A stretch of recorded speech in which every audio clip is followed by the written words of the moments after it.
Bapa, Putra, dan Roh Kudus. Amin.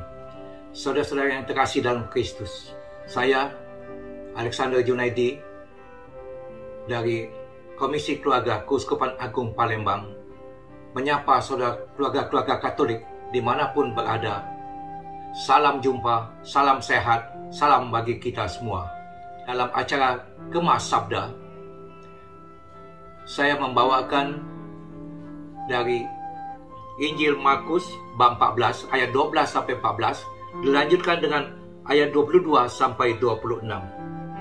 Pada hari pertama dari hari raya roti tidak beragi, pada waktu orang menyembelih domba Paskah, murid-murid Yesus berkata kepadanya, "Ke tempat mana engkau kehendaki kami pergi untuk mempersiapkan perjamuan Paskah bagimu?" Lalu ia menyuruh dua orang muridnya dengan pesan, "Pergilah ke kota, di sana kamu akan bertemu dengan seorang yang membawa kendi berisi air. Ikutilah dia dan katakanlah kepada pemilik rumah yang dimasukinya, 'Pesan guru, di manakah ruangan yang disediakan bagiku untuk makan Paskah bersama-sama dengan murid-muridku?' Lalu orang itu akan menunjukkan kamu sebuah ruangan atas yang besar, yang sudah lengkap dan tersedia.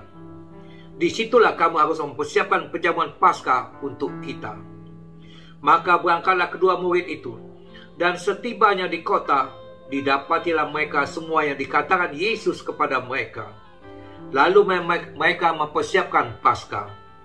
Dan ketika Yesus dan murid-muridnya sedang makan, Yesus mengambil roti, mengucap berkat, memecah-mecahkannya, lalu memberikannya kepada mereka dan berkata, "Ambillah, inilah tubuhku." Sesudah itu, ia mengambil cawan, mengucap syukur, lalu memberikannya kepada mereka.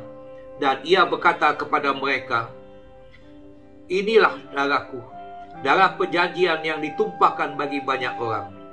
Aku berkata kepadamu, sesungguhnya aku tidak akan minum lagi hasil produk anggur sampai pada hari aku meminumnya, yaitu yang baru dalam kerajaan Allah." Sesudah mereka menyanyikan nyanyian pujian, pergilah mereka ke Bukit Zaitun. Demikianlah Injil Tuhan. Terpujilah Kristus. Saudara-saudara sekalian, pada hari pertama, pada hari raya roti tidak beragi.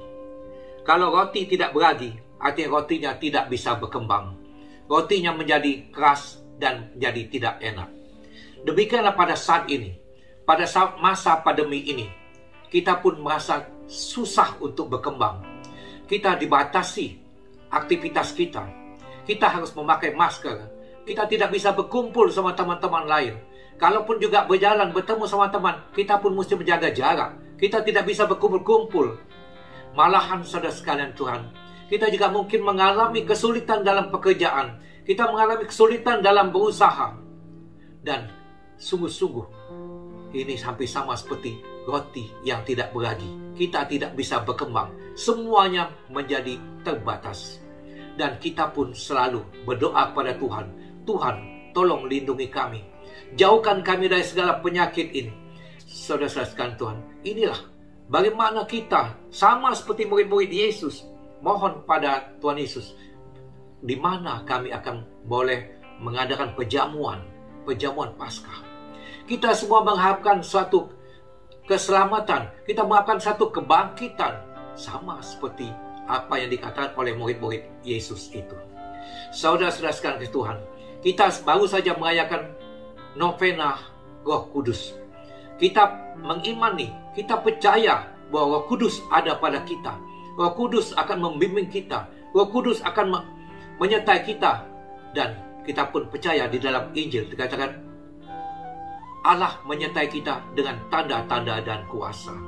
Saudara-saudara sekalian Tuhan, saya katakan tadi bahwa Allah menyertai kita dengan tanda-tanda dan kuasa. Sama seperti Yesus memberikan instruksi atau memberikan perintah kepada kedua muridnya untuk pergi ke kota. Kita pun juga diharapkan untuk melihat perspektif yang lain. Kita mencoba melihat alternatif-alternatif daripada usaha kita.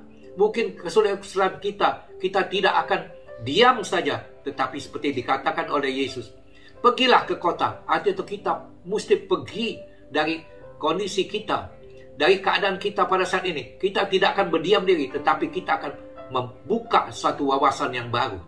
Kita mencoba melihat alternatif-alternatif lain. Kita mencoba menemukan jalan keluar dalam kesulitan yang kita hadapi. Dan Tuhan akan membimbing kita, menyertai kita dengan tanda-tanda dan kuasa. Saudara-saudara sekalian Tuhan, di dalam perjamuan kudus, Tuhan Yesus memecah-mecahkan roti. Sebelum memecahkan roti, dia mengucapkan berkat dulu. Kita tahu, dalam credo kita, dalam aku percaya akan Allah, Bapa yang Maha Kuasa, pencipta langit dan bumi. Dia menguasai seluruh alam semesta ini. Dia menguasai seluruh sistem daripada di dunia ini.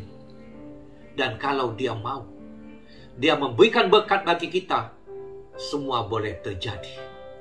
Saudara-saudara sekalian Tuhan, di dalam perjamuan Paskah ini, Yesus mengucap berkat. Berkat bukan hanya untuk kita, tetapi untuk semua. Inilah makna daripada perjamuan Ekaristi ini. Tidak hanya untuk kita sendiri, tetapi kita juga akan dipakai oleh Tuhan untuk membagi-bagikan berkat bagi banyak orang. Saudara-saudara sekalian Tuhan, inilah darahku, darah yang akan tumpahkan bagi banyak orang. Bukan bagi kita sendiri, tetapi bagi banyak orang. Inilah bagaimana dalam Ekaristi itu, Tuhan menghendaki kita juga untuk berbagi bagi saudara kita yang lain. Berkat yang kita terima, Roh Kudus yang kita terima, kita juga akan berikan juga kepada saudara kita yang lain. Di mana kita ingat bahwa Tuhan juga bersabda, datanglah kepadaku yang letih dan lesu berbeban berat, aku akan memberikan kelegaan padamu. Bagaimana kita akan dipakai oleh Tuhan untuk memberikan kelegaan bagi saudara-saudara kita yang lain. Kita berbagi berkat, dan kalau dia sungguh-sungguh membagikan berkat bagi kita, semuanya boleh terjadi. Tidak ada yang mustahil di dalam Tuhan. Bagaimana air menjadi anggur, itulah Tuhan kita. Kalau kita sungguh-sungguh mengikuti apa yang dikatakan oleh Tuhan, mengimani bahwa dalam perjamuan kudus kita boleh mengalami Paskah, kita boleh mengalami kebangkitan dalam hidup kita, dalam pekerjaan kita, dalam usaha kita, dalam keluarga kita. Dan Tuhan sungguh-sungguh memberkati kita semua. Tuhan memberkati kita. Amin.